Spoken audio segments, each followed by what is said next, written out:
A lot of talk about identity lately, but how far does it go? And is it possible to be wrong?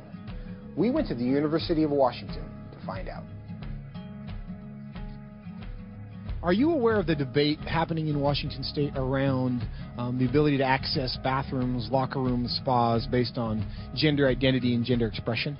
I think people should be able to have access to the facility. I think bathrooms could and potentially should be gender neutral because there doesn't need to be a classification for differences.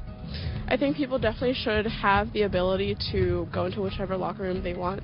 I feel like at least public universities should do their best to accommodate for those who do not have a specific gender identity. You know, whether you identify as male or female and whether your sex at birth is matching to that, you should be able to utilize the resources. So if I told you that I was a woman, what would your response be? Good for you. Okay, like, yeah. Nice to meet you. I'll be like, what? Really? I don't have a problem with it. I'd ask you how you came to that conclusion. If I told you that I was Chinese, what would your response be?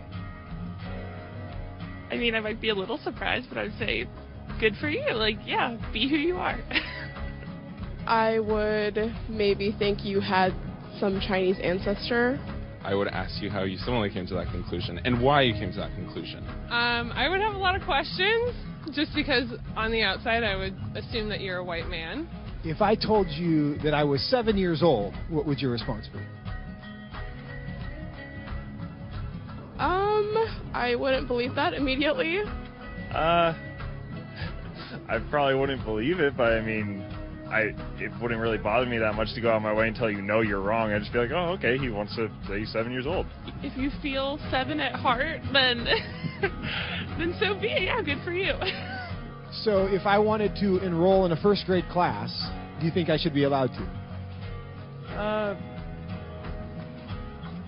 Probably not, I guess. I mean, unless you haven't completed first grade up to this point and for some reason need to do that now. If that's where you feel like mentally you should be, then I feel like there are communities that would accept you for that. I would say so long as you're not hindering society and you're not causing harm to other people, I feel like that should be an okay thing. If I told you I'm 6 feet 5 inches, what would you say? That I would question. Why? Because you're not. No, I don't think you're 6'5". If you truly believed you're 6'5", I don't think it's harmful. I think it's fine if you believe that. It doesn't matter to me if you think you're taller than you are. So you'd be willing to tell me I'm wrong? I wouldn't tell you you're wrong.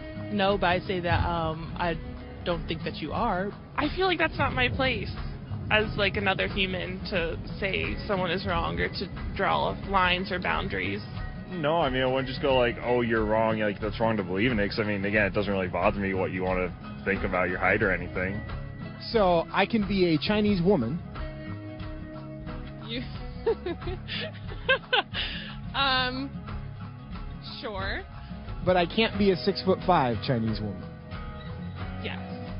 If you thoroughly debated me or explained why you felt that you were 6'5", I feel like I would be very open to saying that you were 6'5", or Chinese, or a woman. It shouldn't be hard to tell a 5'9" white guy that he's not a 6'5" Chinese woman. But clearly it is. Why? What does that say about our culture? And what does that say about our ability to answer the questions that actually are difficult?